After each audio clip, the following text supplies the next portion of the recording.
So the 2013 charts of Google's most popular searches in Australia are just in, with the top Google search at #1 being "What is twerking?", shortly followed by "Who is God?". Now on saying this, I don't think you have to be a genius to figure out which of the two questions is more important to be asking Google. I mean, one could potentially explain the reality of our existence, while the other would potentially leave us scarred for the remainder of our existence. And look, I know there's a lot of skepticism surrounding this issue, and quite frankly, I don't blame you. I mean, the meaning of God has been thrown around so often we forgot what it means. From some Zeus-like man in the sky with a big beard, to Thor, to a half-animal, half-human creature, to Kanye West shamelessly producing a track titled "I Am God" on his album Yeezus, to Eminem then self-proclaiming himself as the rap god, a new brand of clothing titled "I Am God", and who could forget Justin Bieber and his Believers. You affectionately refer to your fans as beaners. No, believers. And now I understand that most of this may be exaggerated, and many of these examples are mere semantics and plays on words that are probably being taken out of context, as let's face it, nobody actually believes in Bieber, and I highly doubt that Kanye West considers himself a god. When someone comes up and says something like, "I am a god," everybody says, "Who does he think he is?" I just told you who I thought I was, a god. And now Kanye West smashes his head into a street sign really, really hard. Oh! Kanye! Oh, Kanye. Kanye, you okay? Sounds like Kay's got a new hit. A god. That's who I think I am.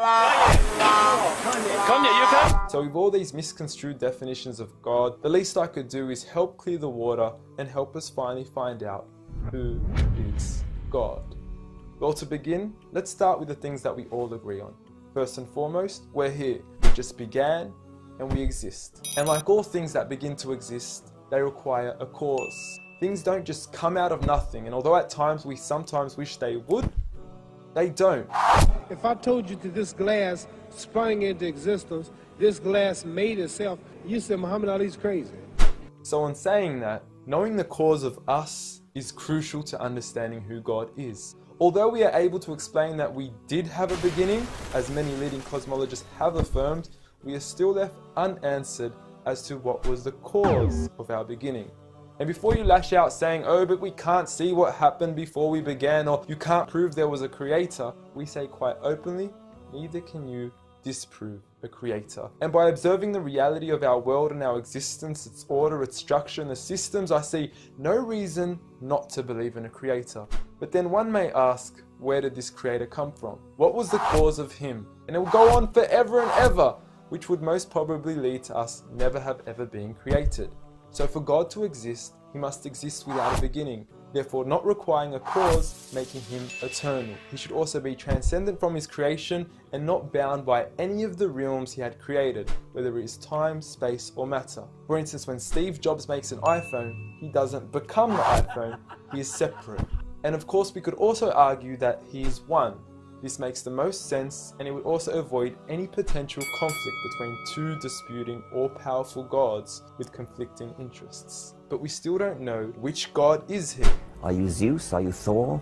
Are you Yahweh? Well, if you agree with everything I've said up until now, you will realize that each of these gods don't fit into our established criteria of who God is. They are all created beings, they are not eternal, they have not created anything, they are dependent, and they require sleep, rest, oxygen, and food. So who is the one and only true God? I present to you a God who is one and only, eternal, exists without a beginning, who was uncreated, requiring no cause for himself, yet being the absolute cause and creator of everything else. Allah. A simple definition of God that is logical and rational. There is nothing like him, no man, no creature, nothing imaginable. He is the one who is perfect, although I don't like using the word perfect because our understanding of perfection would never encompass his true essence. He is in control of everything, whereby nothing can harm us unless he wills it. He is the all-knowing, the all-hearing, and unlike our friend Kanye, he is the all-seeing. Many of us would then argue that although these verses do provide a logical and sound concept of God, how do we know that these words are indeed the words of God? Well, first and foremost, the Quran isn't just any book. It was revealed over 1400 years ago as direct revelation from God to the final prophet Muhammad, peace be upon him, and was sent as the most eloquent piece of literature to before mankind. Revealed at a time where poetry was rife and to a population housing the best of poets, only to leave them speechless and at a loss for words. Now what is important to note is that the Quran doesn't fit in any of the known classes of poetry nor prose. Rather, it is a fusion of both that even to this day shake the hearts of Muslims and non-Muslims alike. It's almost trance-like. I mean, you can hear it's very euphonic.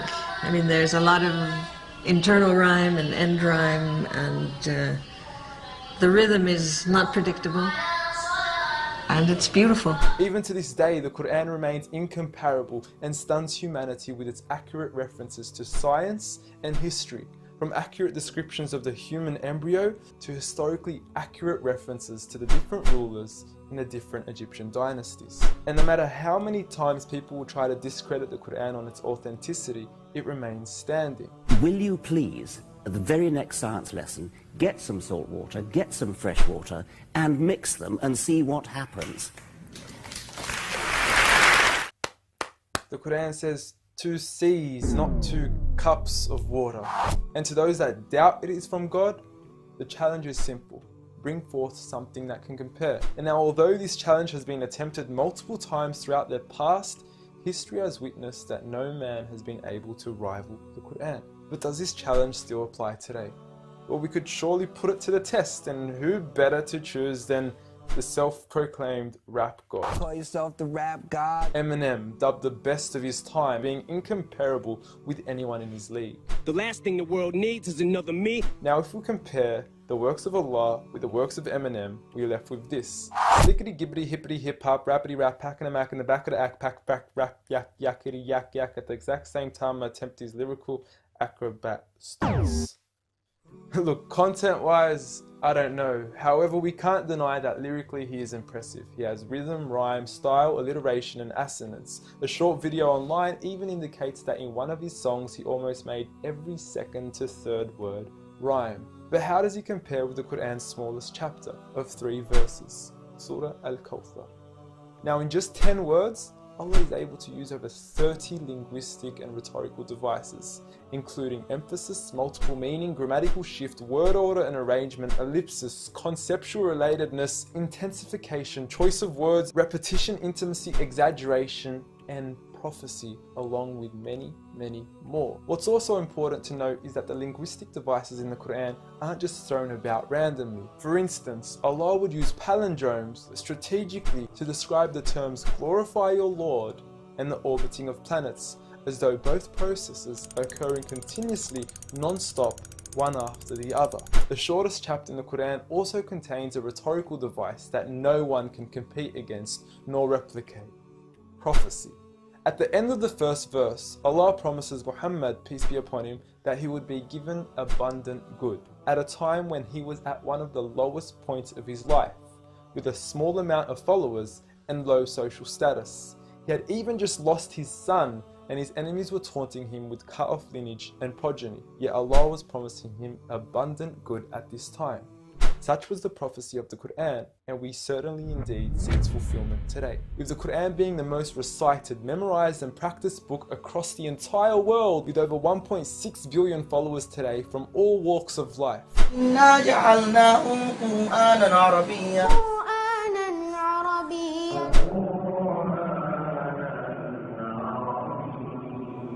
Now, I know many of you are probably thinking, okay, cool story bro, but what's the purpose of the Quran? Well, the importance is that it gives meaning to life, from our overall purpose of existence to why we're here and what happens once we die. God teaches us that each and every single one of us is being tested.